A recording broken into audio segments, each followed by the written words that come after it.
I didn't even truly want to go. A knot of unease had been tightening in my stomach since the email arrived. The message from Richard Thorne himself landed in my inbox at precisely 4:57 p.m. on a Friday.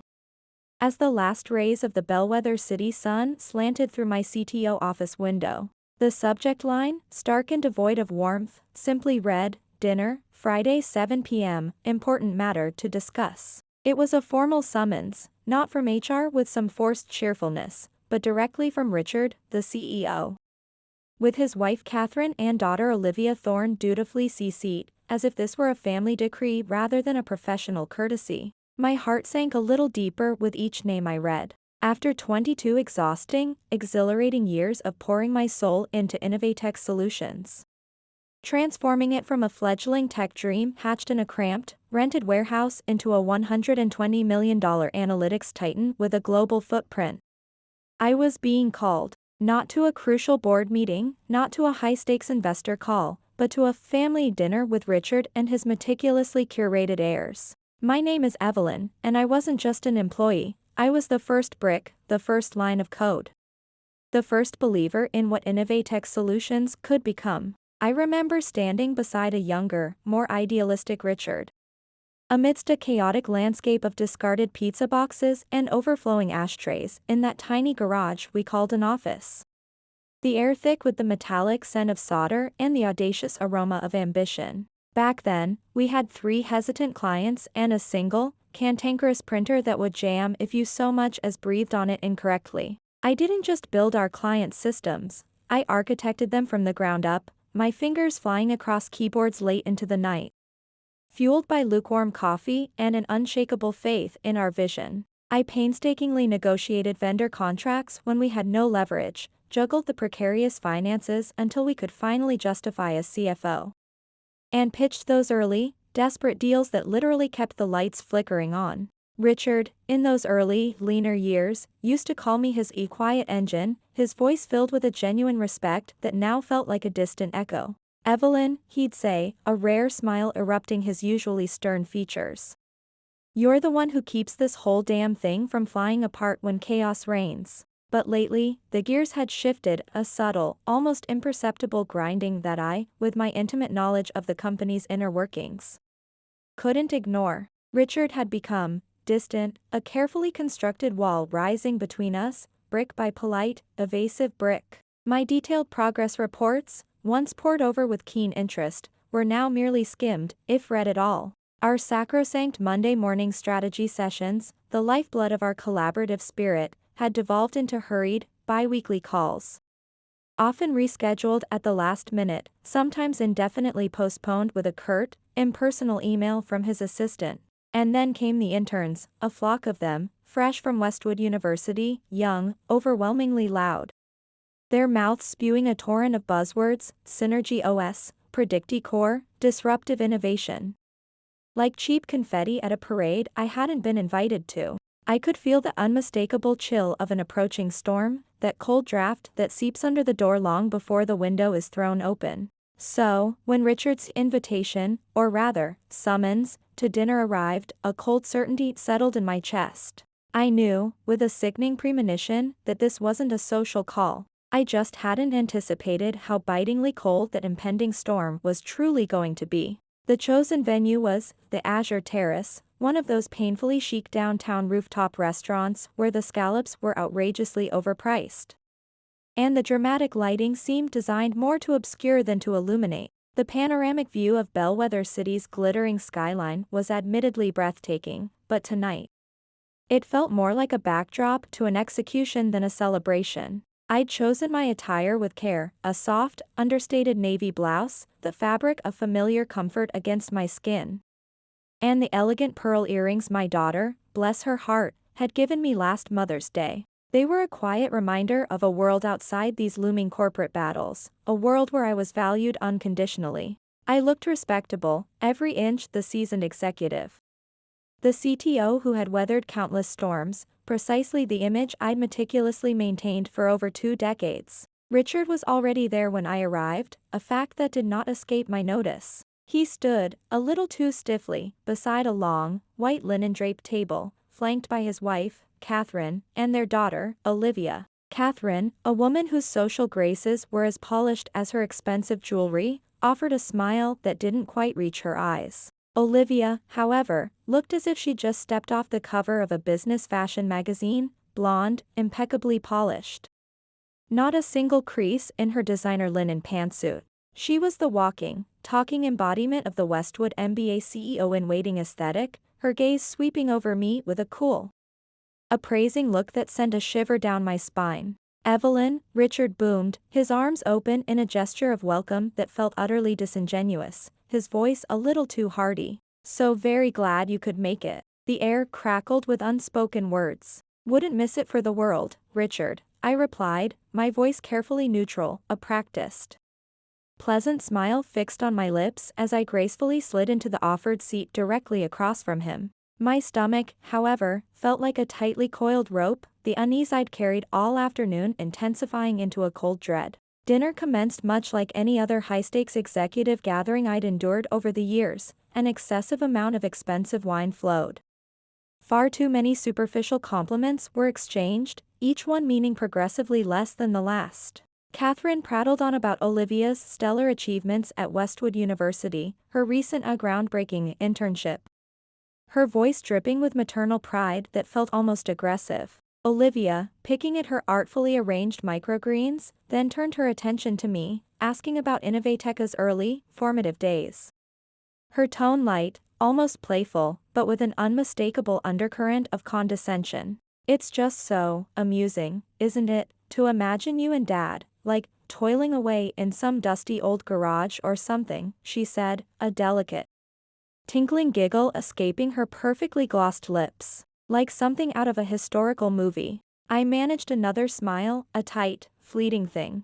"It wasn't particularly amusing at the time, Olivia," I stated quietly, the memories of those grueling, uncertain days still vivid in my mind. "It was mostly just hard work and a lot of hope."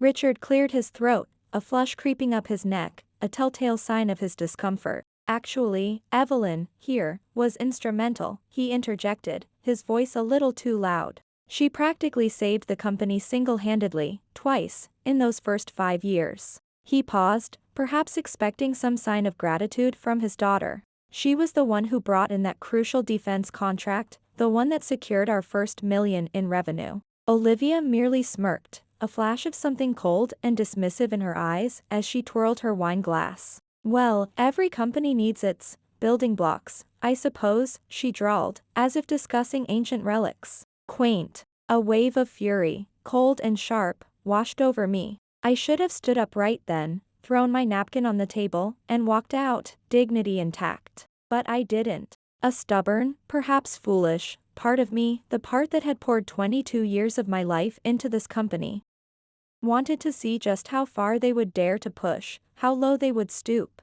Halfway through the main course, an exquisitely prepared halibut resting on a bed of saffron-infused rice that I barely tasted, Richard, with a sigh that seemed to carry the weight of 1,000 unspoken apologies, folded his hands on the pristine white tablecloth. A gesture reminiscent of a man about to make a deeply regrettable peace offering. "Evelyn," he began, his voice slow, measured, each word seemingly chosen with excruciating care, "Catherine and I, and Olivia, of course. We've been doing some rather extensive long-term planning for Innovatech solutions." My blood ran cold. Here it comes, I thought, the carefully rehearsed preamble to the inevitable. "You have been, without a shadow of a doubt, more than instrumental in getting Innovatech to where it is today," he continued, his gaze not quite meeting mine. "Your contributions are legendary." The praise felt hollow, a gilded cage for the blow that was about to fall. "But," he paused, taking a deliberate sip of water, "as we position the company for its next, crucial phase of growth, its evolution, we feel strongly that it's time to bring in a new generation. Fresh energy, a new vision, a different perspective, you understand." I kept my expression carefully, painfully neutral, my years of boardroom poker face training kicking in. A mask of calm composure settling over my features. Inside, however, a storm was raging. Olivia just completed her executive leadership program at Westwood, you know, Richard added, a sudden, almost desperate surge of pride in his voice. As if that single credential somehow negated my 2 decades of tireless dedication and proven success. As if I hadn't personally mentored half a dozen Ivy League graduates who now held senior positions across the tech industry. She's brimming with some truly amazing, quite revolutionary ideas about modernizing the brand, moving us decisively into Synergy OS. Leveraging Predicticor for unprecedented efficiency. His voice trailed off, the buzzwords hanging in the air like a bad smell. Impressive, I said, my voice a cool, calm island in the turbulent sea of his discomfort. And what, precisely, is the proposed transition plan, Richard? He visibly relaxed, a wave of relief washing over his face, clearly grateful that I hadn't caused a scene, that I was, as always, being reasonable. 6 weeks, he stated, a little too quickly. A 6-week period. Olivia will, naturally, shadow you initially, to absorb your institutional knowledge. His eyes flickered towards his daughter, a proud, almost doting expression on his face. We'll handle the formal, company-wide announcement after the upcoming quarterly earnings call. He leaned forward slightly, his voice dropping to a more conspiratorial tone. And of course, Evelyn, there's a very, very generous severance package involved. We want you to feel truly appreciated, to know how much we value your past service. That's when Olivia leaned forward, her fork, still laden with a morsel of halibut, poised in her perfectly manicured hand, her eyes so like her father's yet so much colder, glinting with an unmistakable triumph. It's time to step aside, Evelyn, she said, her voice syrupy sweet, yet laced with a chilling arrogance, a little smirk playing on her lips. Your old ways just aren't needed anymore. She paused for effect, her gaze unwavering. Let us, the new generation, take it from here. The carefully constructed civility of the dinner party shattered. The table plunged into a sudden, suffocating silence. Even Catherine's fork, which had been elegantly conveying a piece of asparagus to her mouth, paused, suspended in midair.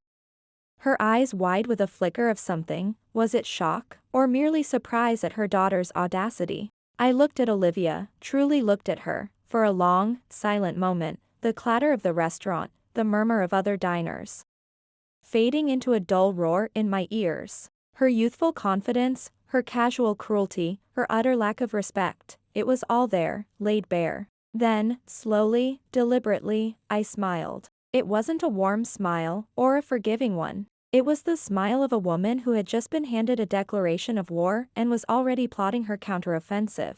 I completely understand, Olivia, I said, my voice soft, yet carrying an unexpected weight in the heavy silence. Because what they didn't know, what Richard, in his growing complacency and paternal blindness, had clearly forgotten, and what Olivia, in her youthful arrogance, had never even bothered to investigate, was that Innovatech Solutions wasn't just a company I had helped build from the ground up. It was a company I owned a small, but crucially significant, piece of, a piece they had conveniently, or perhaps foolishly, overlooked for far too long. Richard had, in a moment of either genuine gratitude or desperate necessity, gifted me 5% in equity all those years ago.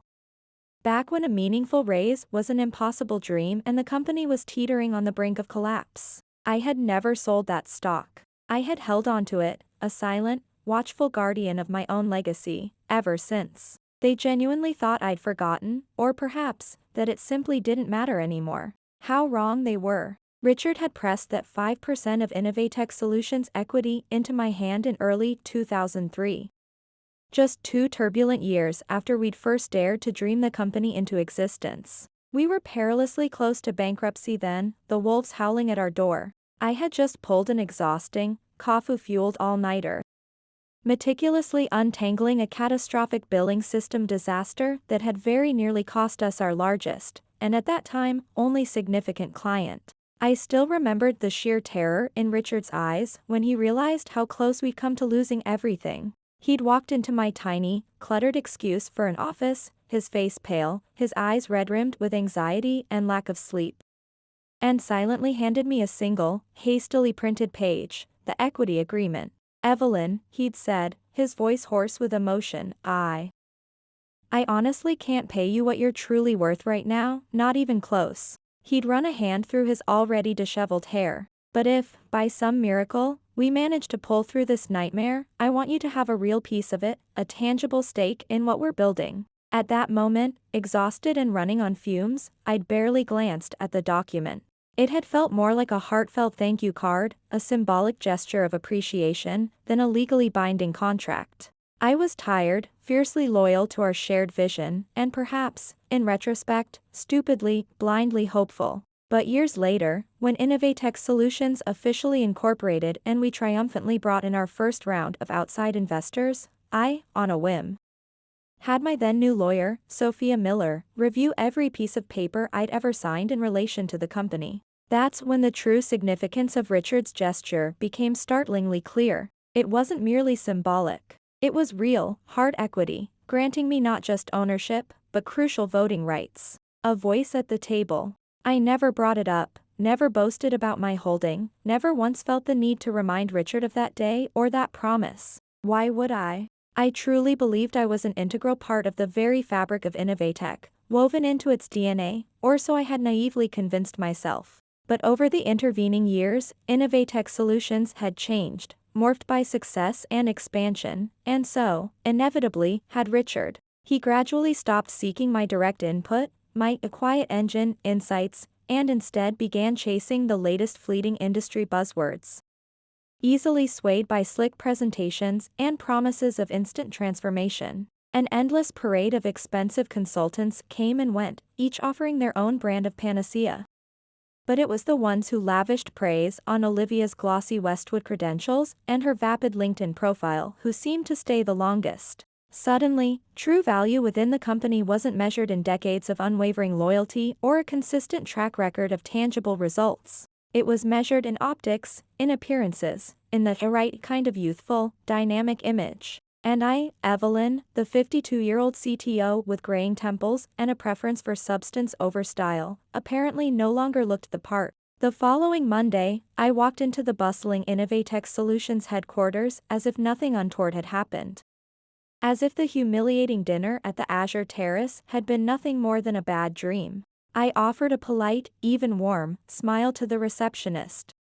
Poured myself a cup of my usual strong black coffee from the ancient machine in the break room, a relic that still hissed and sputtered like an asthmatic steam train, and calmly logged into my email. My system access, I noted with a flicker of grim satisfaction, remained untouched. For now. There were no official announcements, no hushed hallway meetings, just a heavy, pregnant silence that spoke volumes. Ben Carter, our brilliant, though perpetually cautious, senior data scientist, and one of the few people in the company I trusted implicitly, stopped by my office later that morning, his brow furrowed with that characteristic look he got when something was fundamentally off. "Evelyn?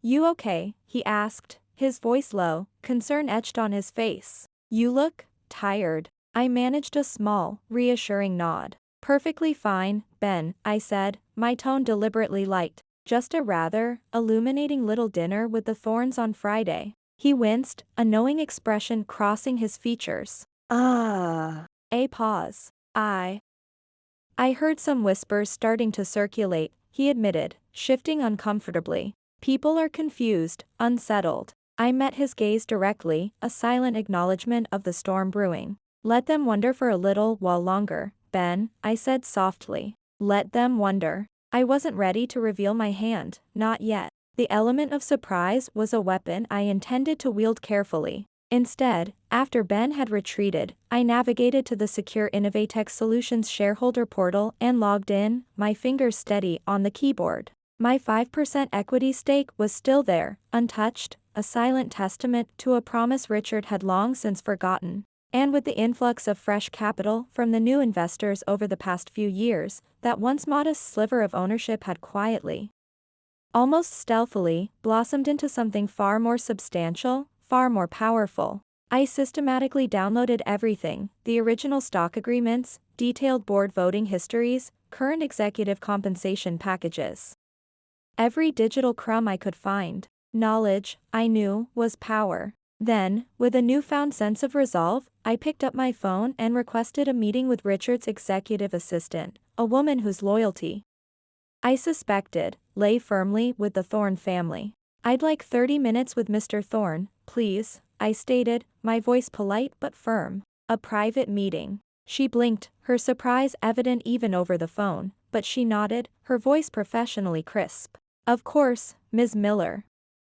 I'll see what I can arrange. When I stepped into Richard's expansive, opulent office on Wednesday afternoon, he looked up from his polished mahogany desk with a smile that appeared distinctly weary, almost strained. Evelyn, he said, gesturing somewhat awkwardly towards the plush leather visitor's chair positioned directly across from him. How are things? A loaded question if ever there was one. Curious, Richard, I replied, sinking into the chair, my posture erect, my gaze steady. Very curious. I let the silence hang in the air for a moment before continuing. You didn't happen to mention, during our illuminating dinner, the rather significant equity I still hold in Innovatech Solutions. His practiced smile froze, just slightly, almost imperceptibly, at the edges. Ah.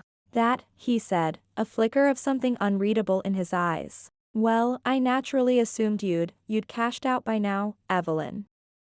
Years ago, in fact. No, Richard, I said, my voice quiet but firm. I didn't. I reached into my briefcase and calmly placed the neatly printed shareholder agreement, the very same one he'd handed me in that tiny, desperate office all those years ago, on the gleaming surface of his desk, directly between us. And unless I'm fundamentally mistaken about the terms of this agreement, I continued, my voice unwavering, I still possess full voting rights. Richard leaned back in his chair, his jovial mask slipping, revealing the tired, stressed man beneath. He folded his hands on the desk, a mirror image of his posture at the Azure Terrace. Now, Evelyn, he began, his tone placating, this doesn't need to become complicated. We're offering you an exceptionally generous exit package, a golden handshake, really. I'm not leaving Innovatech yet, Richard, I stated calmly, my resolve hardening with every word. I will, of course, support a smooth and orderly transition, as is expected of me. I will do it with the utmost grace and professionalism. I paused, letting my next words sink in. But if Olivia Thorne, if Miss Thorne, plans to fundamentally restructure this company, if she intends to bring in her own untested team or, heaven forbid, sell off critical assets without proper due diligence, I want my say. I demand my say. He frowned, a flicker of his old imperious self returning. Evelyn, you're holding on to something purely out of sentimentality, surely. No, Richard, I corrected him, my voice dropping, a steely edge creeping in. I'm holding on to what I built. I rose from my chair before he could formulate a response, before he could attempt another of his well-rehearsed deflections. Let him stew in that uncomfortable truth for a while. Let him realize the magnitude of his oversight. That evening, in the quiet solitude of my home office, a room filled with the comforting scent of old books and brewing coffee, I pulled out a dusty, long-forgotten file cabinet from the corner. Inside, nestled amongst yellowed papers and faded blueprints, was a treasure trove of Innovatech's history, everything from the earliest embryonic days, crude, hand-drawn sketches of the original system architecture, scribbled notes from pivotal client pitches, the very first UI mock-ups meticulously drawn on a stack of now brittle paper napkins during a late-night brainstorming session. And then, tucked away at the very bottom, I found something I hadn't laid eyes on in years, a document whose existence I had almost forgotten, an NDA. A non-disclosure agreement, signed by Richard Thorne himself in 2005. This document clearly, unequivocally acknowledged that several proprietary software tools I had personally developed and integrated into Innovatech's core systems had, in fact, originated from my independent consulting work prior to co-founding the company. It was the kind of crucial, easily overlooked detail that most people, especially those blinded by ambition or complacency, tend to forget over time. But I, Evelyn, do not forget such things. The very next day, I arranged to meet with Sophia Miller, my old friend from Northwood State University, now a formidable, top-tier IP attorney at one of Bellwether City's most prestigious law firms. We met for coffee at a quiet, unassuming bistro just 2 blocks from the gleaming Innovatech Solutions headquarters, the irony not lost on me. I laid everything out for her, the entire sordid tale, from the awkward dinner invitation to Olivia's blatant disrespect.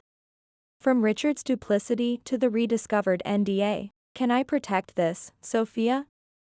I asked, my voice betraying a hint of the turmoil I felt, gesturing towards the stack of documents I'd brought. "Can I protect my work, my legacy?" Sophia, ever the consummate professional, listened intently, her sharp gaze missing nothing as she methodically flipped through the pages.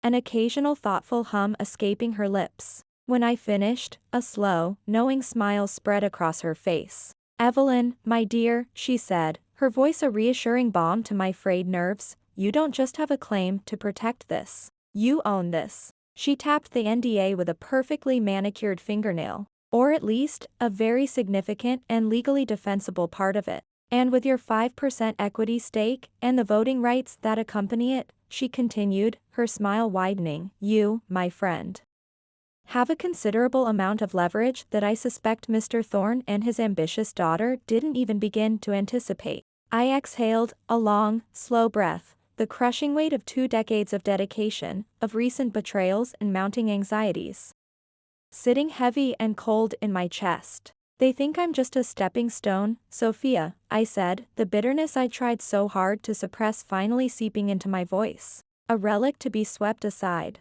Sophia leaned forward, her eyes sparkling with a familiar fire, the look of a litigator relishing a fight. "Then let's show them, shall we, Evelyn?" she said, her voice imbued with a quiet confidence that was instantly contagious. "Let's demonstrate that even stones, when strategically placed, can crack the very foundations they once supported."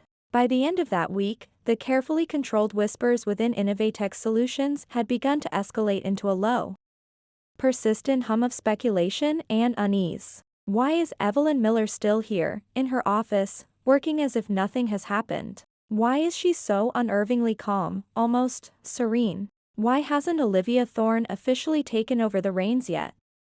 What's the holdup? I merely smiled, a polite, enigmatic smile, as I passed them in the brightly lit hallways, the unspoken questions hanging heavy in the air. They had invited me to the Azure Terrace to witness the unceremonious end of my career, to write the final, dismissive chapter of my story at Innovatech. They just hadn't realized, in their arrogance and haste, that I was already busy, diligently, and quietly, writing the next, far more compelling chapter myself. By the following Monday, the atmosphere in the office had shifted palpably. Olivia Thorne, though not officially installed in my CTO office, had essentially begun to move in. She wasn't just hovering anymore, she was an omnipresent force, showing up conspicuously early, striding into my workspace uninvited, bearing a Starbucks cup and a painfully forced, overly familiar smile, as if we were suddenly the dearest of confidants, the best of friends. Her tone was relentlessly, sickeningly sugar-coated, yet her questions were invariably loaded, designed to probe for weaknesses,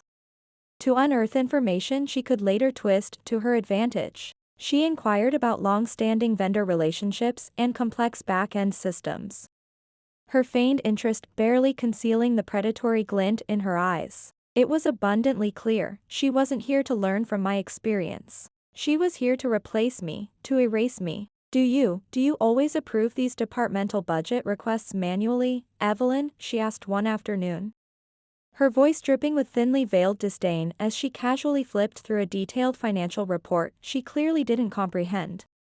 Her perfectly sculpted eyebrow arched in disapproval. "Always, Olivia," I replied, my voice calm and even, meeting her condescending gaze without flinching. "It catches errors, discrepancies that automated systems often miss. Human oversight is still valuable, especially with figures of this magnitude. But if we implement advanced predictive tools, surely," she began, her tone implying my methods were laughably archaic. I cut her off, my patience wearing thin. "Predictive tools, Olivia, are only as reliable as the data they are fed," I explained, as one might to a particularly slow child. "And we still have a significant number of legacy clients, valuable, long-term partners, who operate on systems that are, shall we say, a decade or more out of date. Garbage in, garbage out." She blinked, the well-worn industry adage clearly unfamiliar to her, then plastered on that bright, insincere smile once more.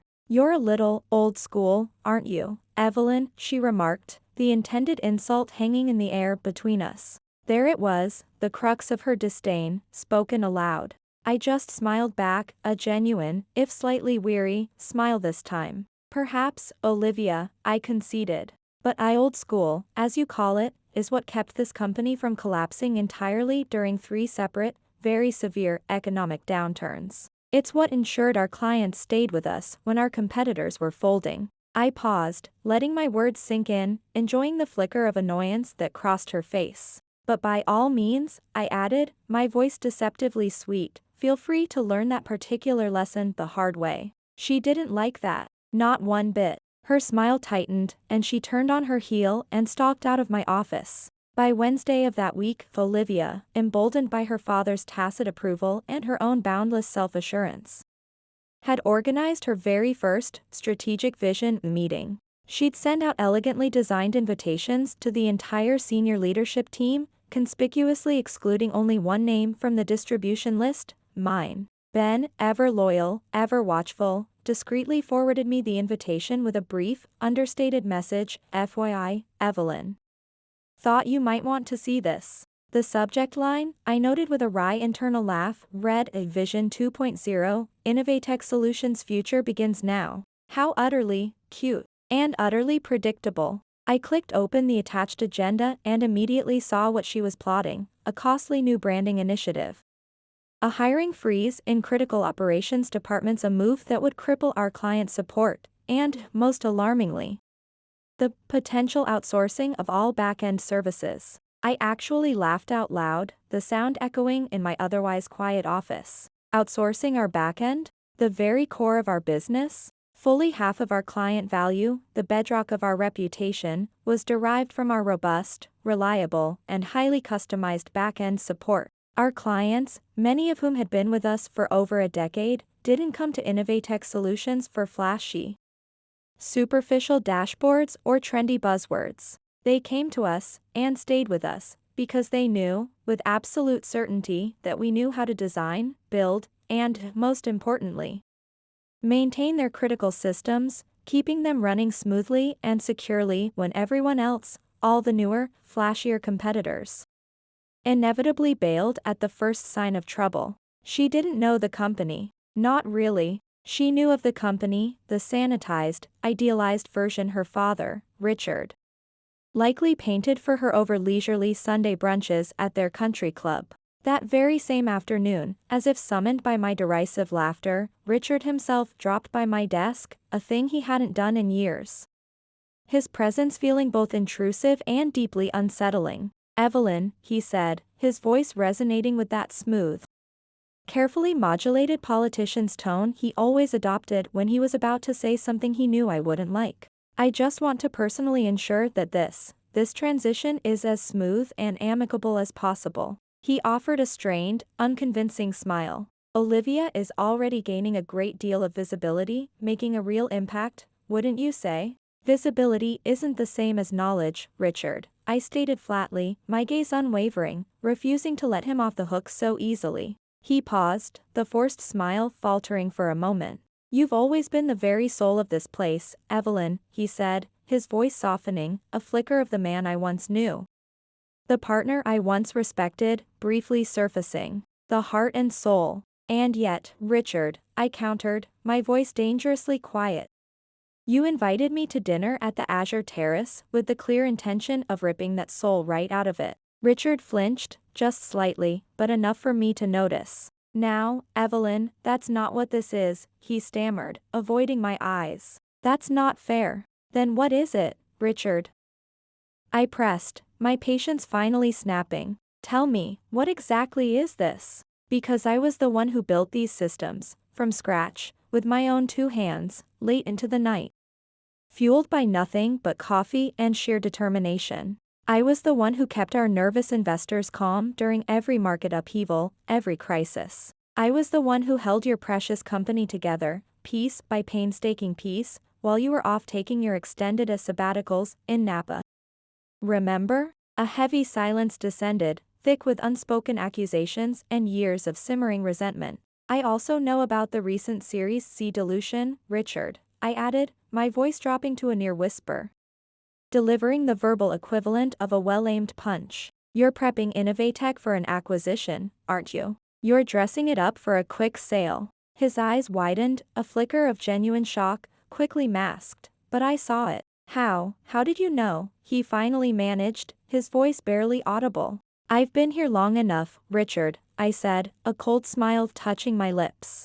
I know how the winds change in this valley. He didn't deny it. He simply looked down at the expensive Persian rug on his office floor, a man defeated. We had to make some very hard choices, Evelyn, he mumbled, his voice heavy with a weariness that seemed to age him before my eyes. The board, they wanted a fresh face, a new narrative, a different story to tell the market. A story that you, and they, apparently thought didn't include me. I finished for him, the bitterness in my voice undeniable. He hesitated, a flicker of something that might have been guilt, or perhaps just annoyance, crossing his face. Evelyn, we are offering you a very substantial package, he reiterated, falling back on his only remaining defense. More than generous. I'm not interested in your package, Richard, I said, my voice cold as ice, my resolve absolute. I'm interested in what I am owed. I turned and walked away before he could utter another word, leaving him standing there, a diminished figure amidst the trappings of his success.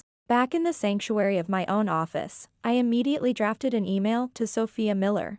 I wanted the provisional patents, covering not just the original architecture of Innovatech's core systems, but also all the incremental improvements and proprietary modifications I developed and implemented over the past 2 decades. Filed by the end of the week. I wasn't trying to sabotage the company I had poured my life into, that was never my intention. But I was, unequivocally, drawing a very clear line in the sand. Anything, absolutely anything, that bore my intellectual fingerprints, my unique coding signature, was going to be fiercely and legally protected. Thursday morning, I found Olivia Thorne in the main conference room, dramatically poised before a large whiteboard, enthusiastically mapping out her new and improved client retention model. It was, I noted with a surge of mingled anger and amusement, lifted almost word for word, concept for concept, from a comprehensive strategy document I myself had meticulously researched and written more than 6 years prior. She must have unearthed it from the deep recesses of the company's digital archives, a dusty relic she now presented as her own brilliant innovation. When she saw me standing in the doorway, watching her with an unreadable expression, she flashed another one of her bright, artificial smiles. Oh, Evelyn.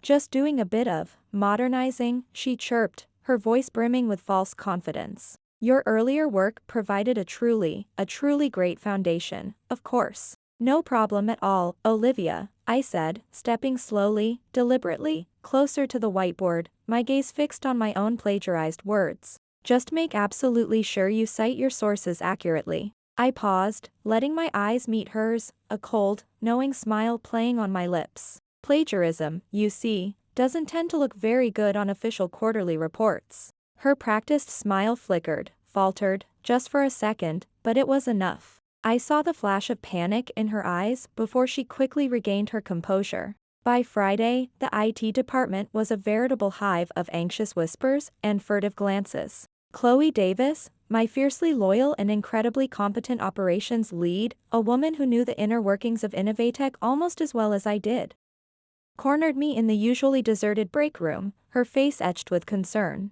They're nervous, Evelyn, she said quietly, her voice barely above a whisper, though the room was empty. The tech team, the engineers, they're all on edge. Olivia's pushing through these sweeping changes, radical system overhauls that just don't make any practical sense, and Richard's not saying a single word, just letting her run rampant. That's because Richard isn't really in charge anymore, Chloe, I said, my voice calm, matter of fact. He just doesn't fully realize it yet. Chloe looked at me then, really looked at me, her intelligent eyes searching mine. What are you doing, Evelyn, she asked, her voice a mixture of apprehension and dawning understanding. What's your plan? I'm setting the table, Chloe, I replied, a cryptic smile playing on my lips. Setting the table for a rather elaborate dinner party. For what? She pressed, her curiosity piqued. For the inevitable storm, I said, my smile widening slightly. But it's quite all right. I fully intend to smile right through it. That night, I sat on my comfortable porch, a glass of rich, full-bodied Cabernet Sauvignon in hand, my laptop open before me. The cool evening air of Bellwether City a welcome caress on my skin.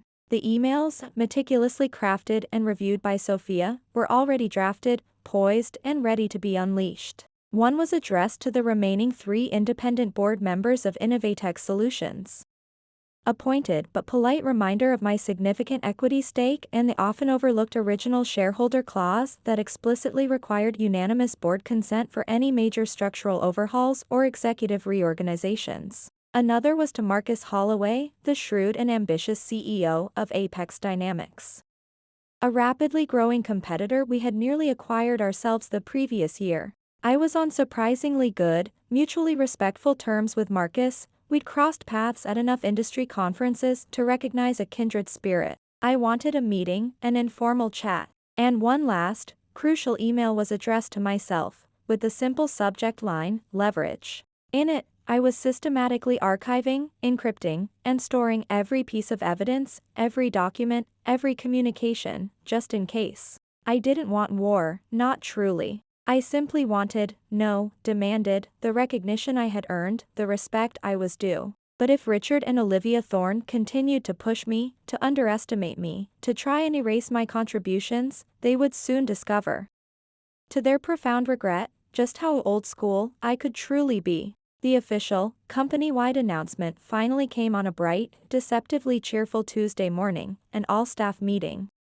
Attendance strictly mandatory. Olivia Thorne was positioned at the front of the packed auditorium, a wireless microphone clipped to her lapel, pacing the stage with the restless, slightly manic energy of a fledgling TED Talk speaker. Behind her, a massive slideshow played on a continuous loop, filled with generic stock photos of smiling, diverse office workers and a series of vague, meaningless corporate slogans: vision, velocity, victory. It was all so painfully predictable, so utterly devoid of substance. Richard introduced her with a warm, almost paternal smile, his voice filled with a manufactured enthusiasm as he called her a much-needed breath of fresh air for Innovatech Solutions. Olivia beamed, accepting his praise with the practiced grace of a beauty pageant winner who had just been crowned. Then, she turned to address the assembled staff, her voice amplified, resonating through the suddenly silent auditorium. "It's time for a new chapter at Innovatech," she began, her voice bright,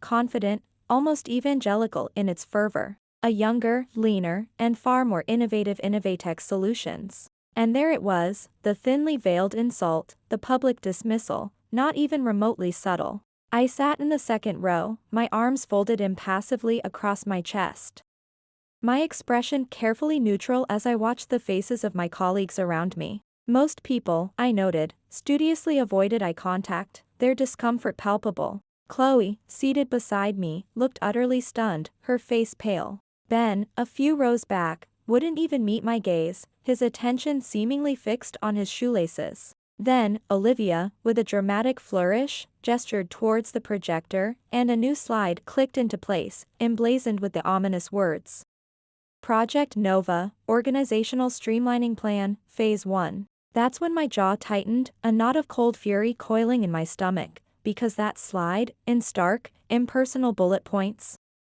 detailed a brutal restructuring plan, deep cuts to critical back-end operations, the outsourcing of essential IT functions, the forced merging of established departments, and, worst of all, the chillingly euphemistic phrase, legacy management transition, which I knew with sickening certainty meant me. They didn't even have the decency, or the courage, to say my name. After the orchestrated applause died down and the meeting mercifully concluded, Olivia approached me in the hallway, alone this time, her earlier stage confidence now morphing into a smug, almost pitying expression. "I do hope you'll be graceful about all of this, Evelyn," she said, her voice low, conspiratorial, as if she were doing me a favor. "It's what people generally expect of veterans, you know." I tilted my head, a slow, deliberate movement, my eyes locking onto hers. "You mean women who've outlasted 3 previous CEOs, weathered countless economic storms, and personally built the very systems that are still, miraculously, keeping this entire place standing, Olivia?" I asked, my voice soft, yet carrying a distinct edge of steel. She didn't answer, of course. She just offered that infuriatingly superior little smile again, as if I were being deliberately difficult.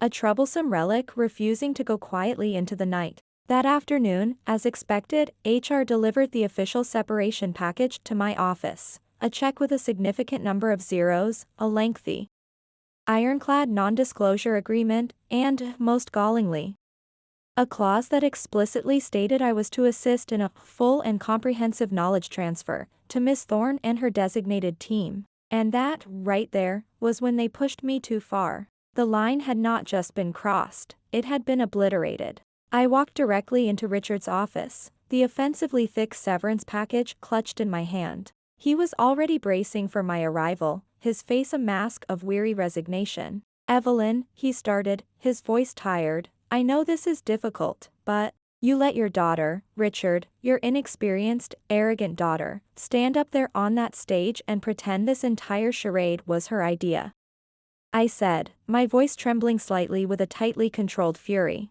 "You stood by and let her publicly call me, and by extension, everyone who built this company alongside me, obsolete, a dinosaur. In front of every single employee. And now," I continued, my voice rising despite my best efforts to remain calm.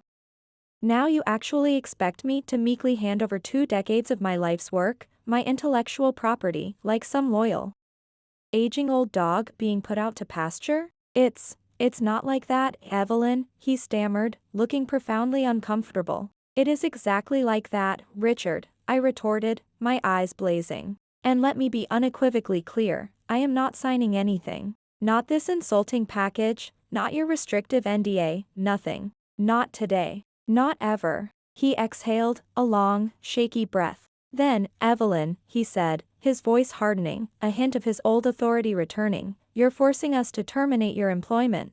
"You're forgetting something rather crucial, Richard," I said, reaching into my bag and pulling out a neatly folded copy of the original shareholder agreement, the one Sophia had meticulously reviewed. "I still have my shareholder seat, my voting rights. You try to force me out, to terminate my position without full board approval, especially under these circumstances, and you, Innovatech Solutions, will be in direct breach of that original, legally binding agreement." Richard went pale, the color draining from his face, his carefully constructed composure finally crumbling. "You seem to think Olivia's ideas are shiny and new, Richard, but they're not just untested, they're dangerous, reckless even," I pressed on, my voice regaining its calm, steely tone. "Cutting the back-end support so drastically will gut your entire infrastructure, the very foundation of our client loyalty. And that much vaunted Predicticore automation model she keeps endlessly talking about?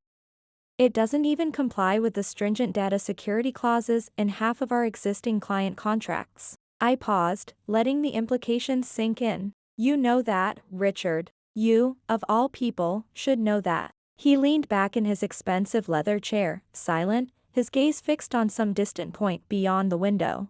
"I'm not trying to sink the ship, Richard," I added, my voice softening almost imperceptibly. "Innovatech is as much my creation as it is yours. But I will not, under any circumstances, allow you, or your daughter, to sink me with it." That night, I met Chloe and Ben at a quiet, out-of-the-way diner across town.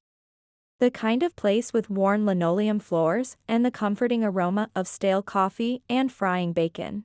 I slid 2 thick manila envelopes across the chipped Formica tabletop towards them. What is this, Evelyn?" Chloe asked, her eyes wide with a mixture of curiosity and apprehension as she picked up her envelope. "Proof," I said simply, taking a sip of my lukewarm water. "Irrefutable proof that what we built together, what all of us who truly care about Innovatech built, isn't just lines of code or fancy algorithms. It's valuable, protectable intellectual property, documented, time-stamped, and entirely traceable back to its origins, and to its creators." You're going to sue them?" Ben asked, his voice hushed, his usually unflappable demeanor clearly shaken. "Not unless they force my hand, Ben," I replied, meeting his worried gaze. But I want you both to be protected, to have leverage if, or rather when, Olivia starts her next round of purges. Because mark my words, she's already planning a second round of cuts, targeting anyone she perceives as a legacy, or, more accurately, loyal to me. Chloe nodded slowly, a grim understanding dawning on her face. She's already got the PR team working overtime on the internal comms and the external press release for Phase 2, she confirmed. Her voice tight with anger. They're trying to clean house, to strip the company down to its bare bones before the acquisition, I said.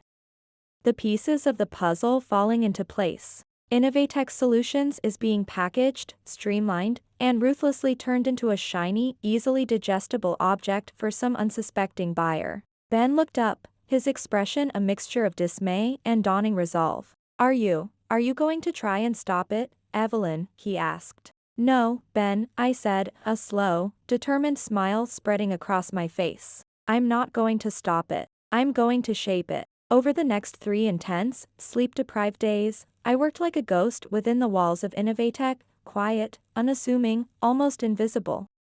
But with a focused, surgical precision. I met with Sophia Miller again, and together we filed a formal cease and desist letter with Innovatech's legal department. Specifically regarding the unauthorized reuse and modification of my proprietary software modules in Olivia Thorne's new, untested systems. I then dispatched a carefully worded, legally vetted letter to each member of the Innovatech Board of Directors.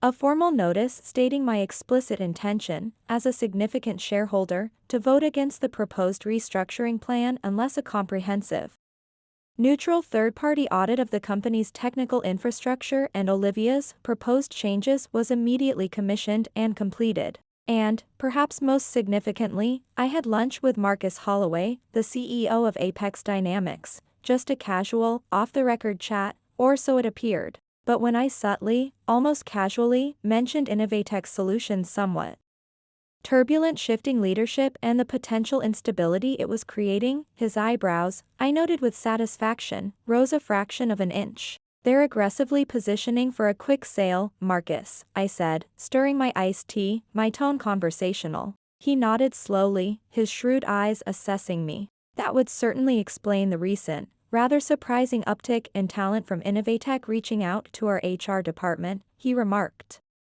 A ghost of a smile playing on his lips. I smiled back, a genuine, conspiratorial smile this time. If Apex Dynamics is genuinely interested in a potential acquisition, Marcus, I said, leaning in slightly.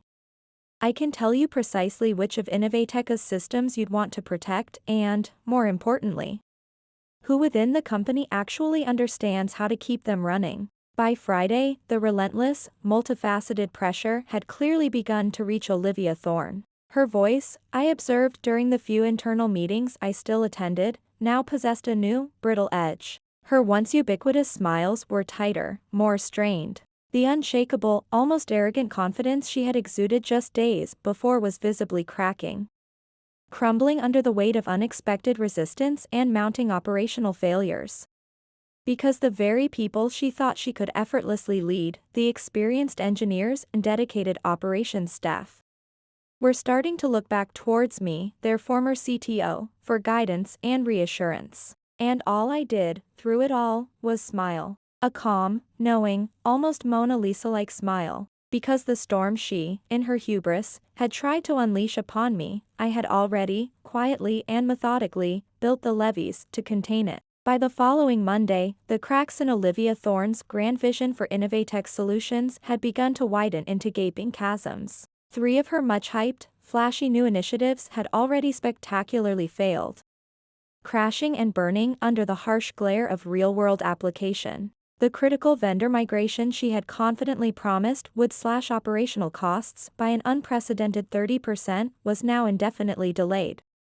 Mired in a swamp of intractable integration issues that were, in no small part, due to Ben Carter quietly and with surgical precision, pulling the plug on a crucial compatibility patch he himself had personally written and implemented 2 years prior. A patch only he truly understood. The ambitious, expensive rebranding proposal, the one meant to signal Innovatech's bold new future, was abruptly put on hold after the company's own legal team, much to Olivia's visible fury, flagged it for potentially infringing on a smaller niche tech firm's existing trademark, a firm, I might add, whose founder I knew personally from my early consulting days. I might have, just possibly, tipped them off with an anonymous email. And as for the revolutionary new PredictEcore analytics model, Olivia's much-vaunted flagship project, it crashed, spectacularly and humiliatingly, the very second it was tested on live, complex client data.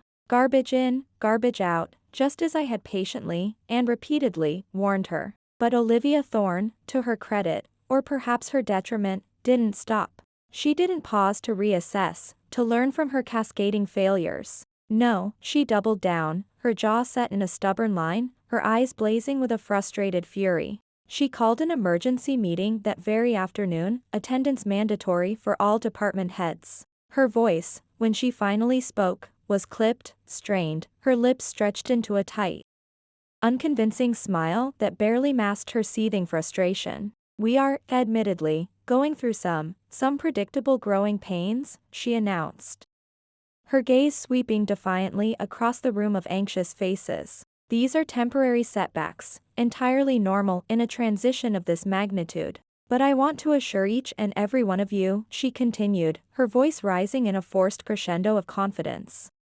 that we are unequivocally on the right path. Disruption, as we all know, is never comfortable. From my seat in the far corner of the room, where I had been quietly observing the unfolding drama, I raised a single, questioning eyebrow. Disruption, Olivia, I interjected, my voice calm but carrying clearly across the tense silence of the room. Generally works best when there's a well-tested parachute readily available. You, however, seem to have systematically cut every single safety net this company painstakingly built over 2 decades. She smiled that tight, brittle smile again, her eyes like chips of ice. Thank you for your feedback, Evelyn, she said, her voice dripping with sarcasm. Duly noted. Richard, I noticed, sat in complete silence throughout the entire exchange, a passive, almost invisible figurehead slumped in his expensive leather chair at the head of the table. He wasn't even attempting to hide his disengagement anymore, just letting his daughter, with her unearned confidence and disastrous ideas, steer the Innovatech ship directly towards a massive, clearly visible iceberg. After the tense, unproductive meeting finally adjourned, Chloe caught up with me in the hallway, her expression grim. 3 of our longest-standing, most valuable clients called today, Evelyn, she said, her voice low and urgent. They're nervous, extremely nervous. One of them, our biggest enterprise account, is threatening to terminate their multi-million-dollar contract if their service quality drops even one more time. I nodded slowly, a cold knot forming in my stomach. This was worse than I had anticipated. Let me guess, Chloe, I said, my voice tired. Olivia hasn't bothered to return their urgent emails or calls, has she? Chloe shook her head, her frustration evident. She thinks they'll wait, Evelyn. She actually believes they're bluffing, that they need us more than we need them. They won't wait, Chloe, I said, a grim certainty settling over me. They never do.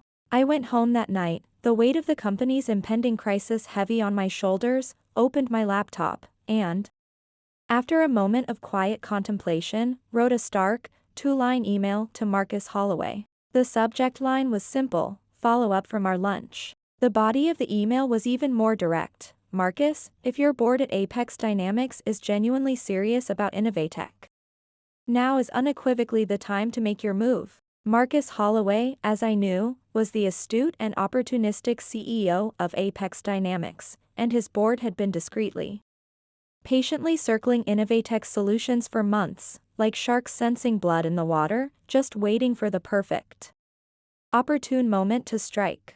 I wasn't going to sabotage anything, not directly. That wasn't my style, but I was, most certainly, going to hand them a very large, very clear mirror, allowing them to see, in unflinching detail, precisely what was truly happening behind Innovatech's rapidly crumbling curtain. The next morning, I found Olivia Thorne in my old office, or rather, her new office, feet propped casually up on the polished surface of my former desk.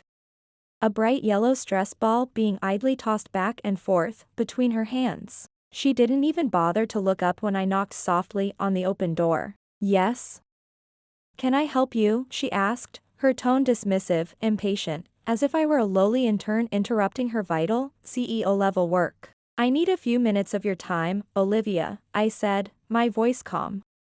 My demeanor composed despite the fresh wave of anger her casual disrespect ignited within me. She sighed dramatically, a put-upon expression crossing her face. Make it quick, Evelyn, she said, finally deigning to look at me. I'm incredibly busy, as you can imagine. I stepped inside, maintaining my calm, my gaze steady. You're losing the company, Olivia, I stated, simply and directly, without preamble. That, at least, finally got her undivided attention. Her feet came off the desk with a thud, the stress ball falling unheeded to the floor. I know you sincerely believe that people will follow you, will buy into your vision, simply because you talk a good game about innovation.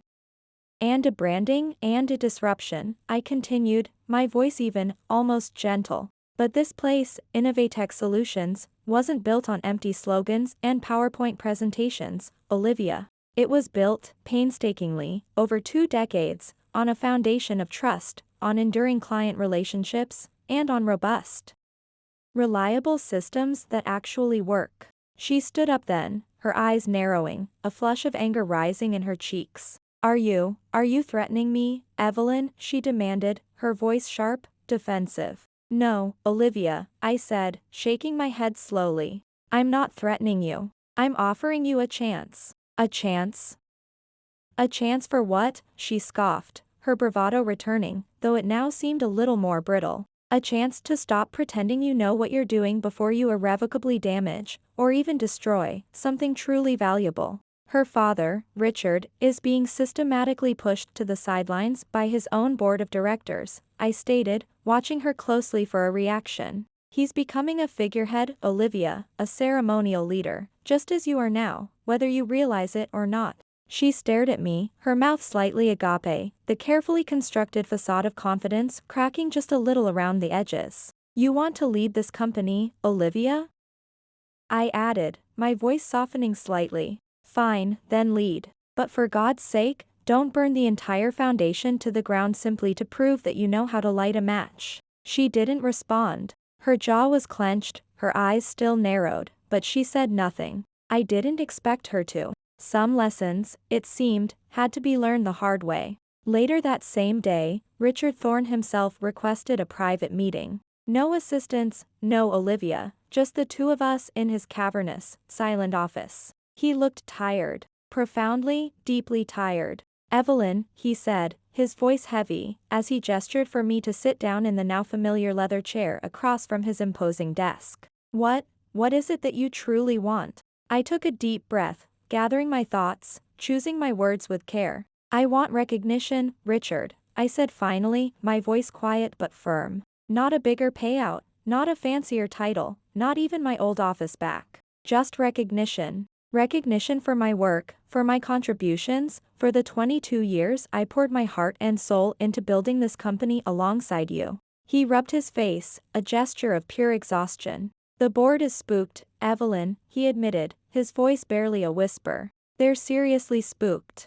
They've seen the instability, the client defections, the plummeting morale. They know your name, Evelyn Miller, is still intrinsically tied to every single critical system Innovatech possesses. They should be spooked, Richard, I replied, my voice devoid of sympathy. They, and you, handed a multi-million-dollar, highly complex operation over to someone who genuinely believes that 2 decades of hands-on legacy experience is a liability rather than an asset. And Apex Dynamics, he asked quietly, his eyes searching mine, a flicker of desperation in their depths. Marcus Holloway, did he? I just smiled, a slow, enigmatic smile. I had a very productive lunch with Marcus, yes, I confirmed. Apex's offer is real, Richard, and it's on the table. But I haven't decided yet whether I'll recommend the board accept it. Richard looked at me then, really looked at me, with an intensity one hadn't seen in his eyes for months, perhaps even years.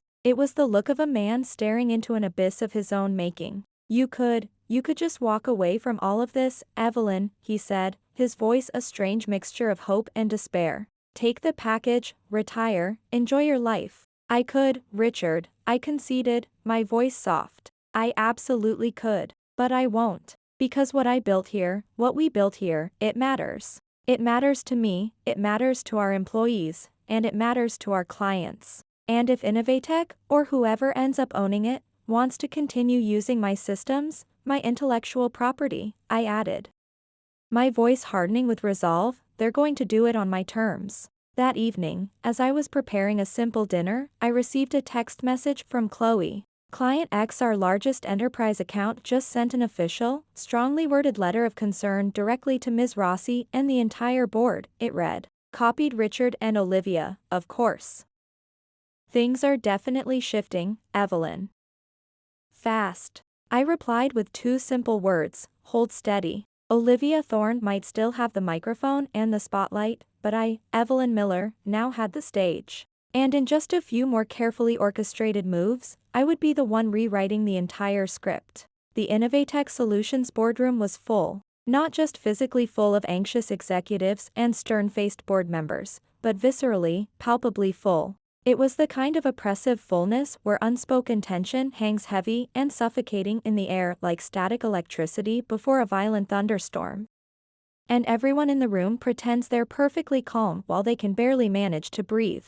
It was Thursday morning, an emergency board session. Ms. Isabella Rossi, the formidable chairwoman, had called it herself. Present were Richard Thorne, the CEO, looking 10 years older than he had just 2 short weeks ago, Olivia Thorne, the interim leader, nervously, almost compulsively, flipping through a pristine leather-bound notebook in which she hadn't written a single useful or coherent word, the various department heads. Their faces a mixture of apprehension and grim curiosity, and, of course, me. And seated directly across the polished mahogany table from me, his expression a carefully neutral mask of polite, detached professionalism, was the man I'd spoken with over an ostensibly casual lunch just days ago, Marcus Holloway, the astute CEO of Apex Dynamics, now wearing the somber, assessing look of a seasoned surgeon evaluating a patient's failing organs before deciding whether to recommend a risky transplant or to simply walk away. Before we officially begin, Ms. Rossi stated, her voice calm but authoritative, cutting through the thick silence.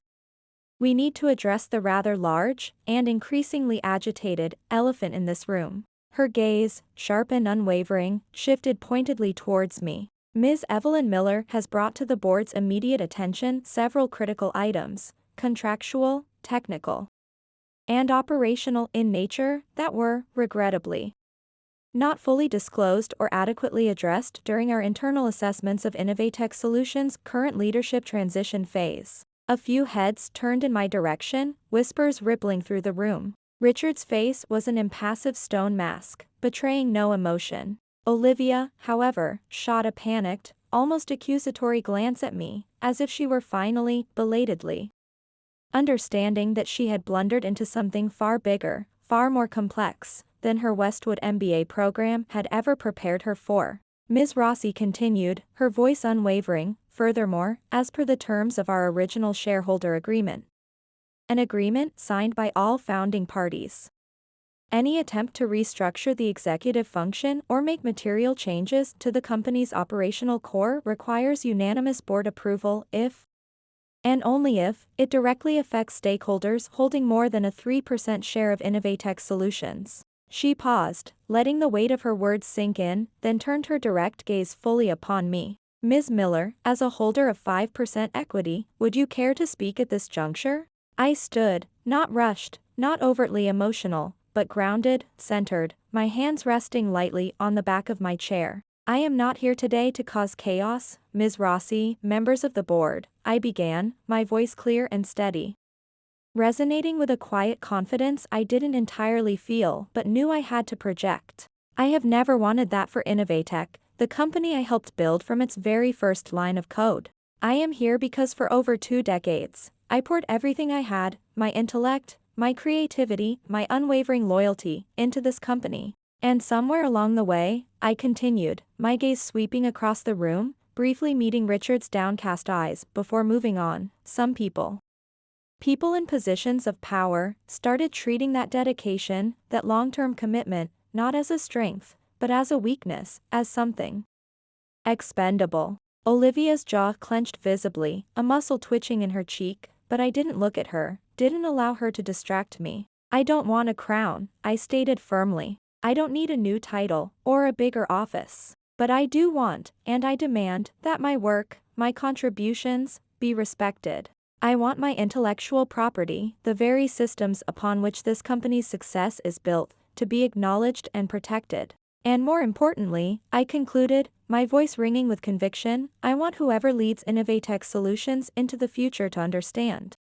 Fundamentally, that innovation, true innovation, means absolutely nothing without a solid, reliable foundation to stand on. A profound silence filled the boardroom, broken only by the distant hum of the HVAC system. Then, Marcus Holloway cleared his throat, a small, deliberate sound that drew all eyes to him. We at Apex Dynamics have been watching the situation at Innovatech very closely in recent weeks, he said, his voice calm and measured, gesturing subtly around the room. And frankly, we've seen the significant, and frankly, alarming, fallout. 3 of your major, long-term enterprise clients have officially voiced serious concerns regarding service continuity and data integrity. 2 of those have already paused their pending contract renewals, a significant loss of future revenue. And based on the internal technical reports we've been privy to, his gaze shifted, just for a moment, towards a now visibly wilting Olivia Thorne.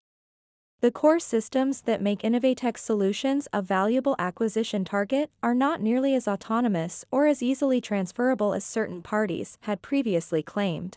Olivia froze, her face paling, her bravado completely gone. Marcus Holloway looked back at the board, his expression unreadable. Our offer to acquire Innovatech Solutions still stands, for now, he stated, his voice firm. But it is, and always has been, contingent on demonstrable leadership stability and operational continuity. And frankly, members of the board, he concluded, his gaze sweeping across their anxious faces.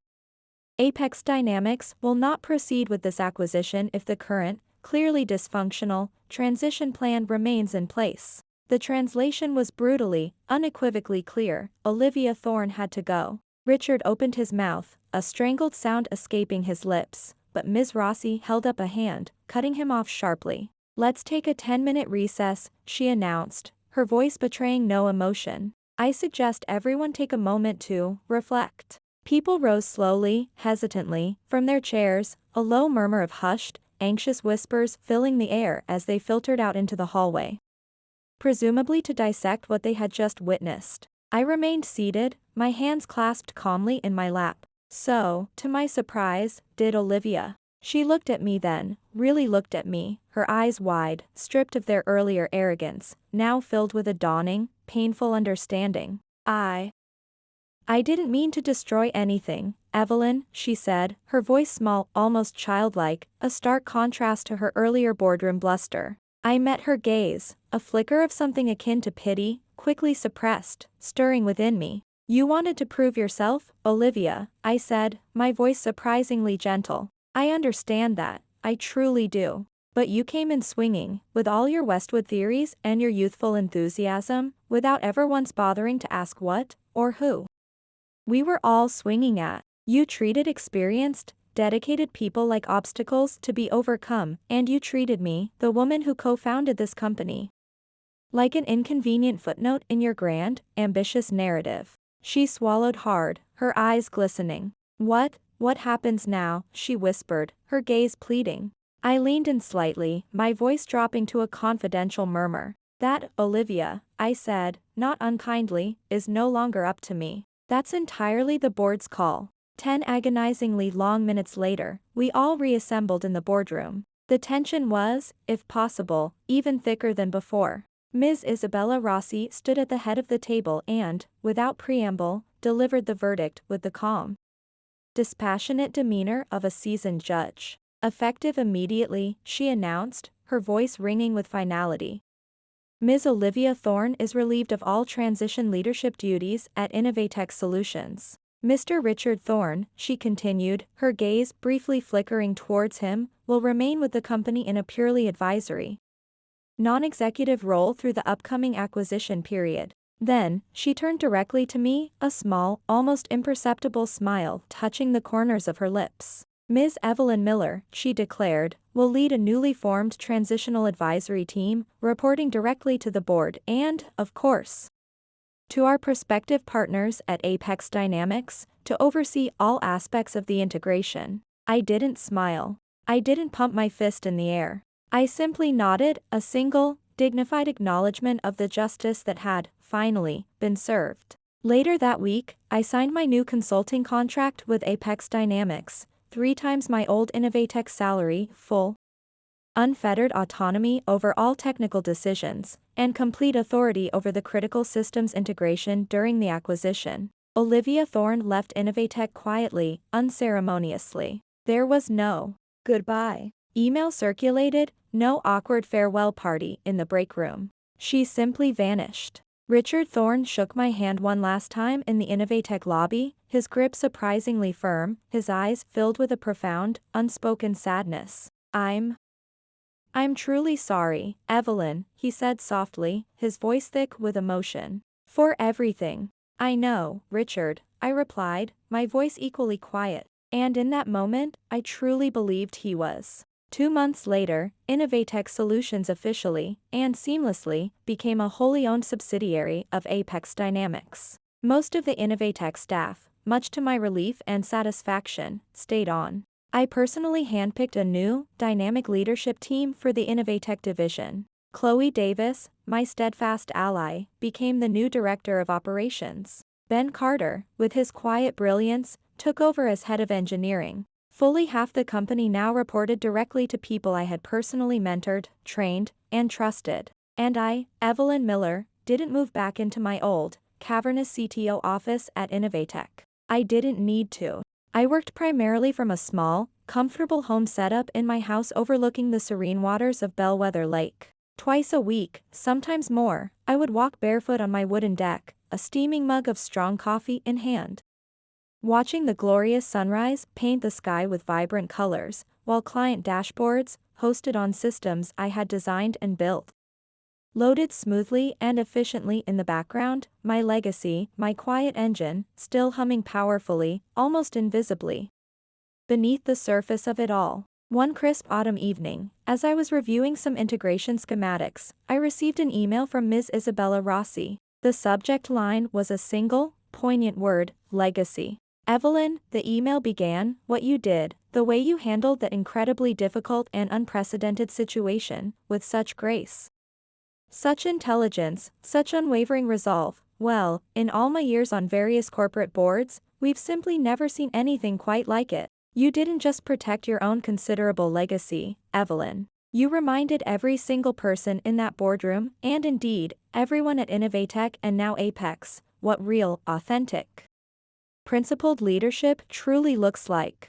I sat there for a long, long time, staring at the glowing screen, Ms. Rossi's words echoing in my mind. It had never been about revenge, not really. It had never, truly, been about power, or reclaiming a title. It had always, from the very beginning, been about value, knowing your own intrinsic worth, owning it with unshakable confidence, and steadfastly, unequivocally, refusing to let anyone, no matter how powerful or influential, ever take that away from you.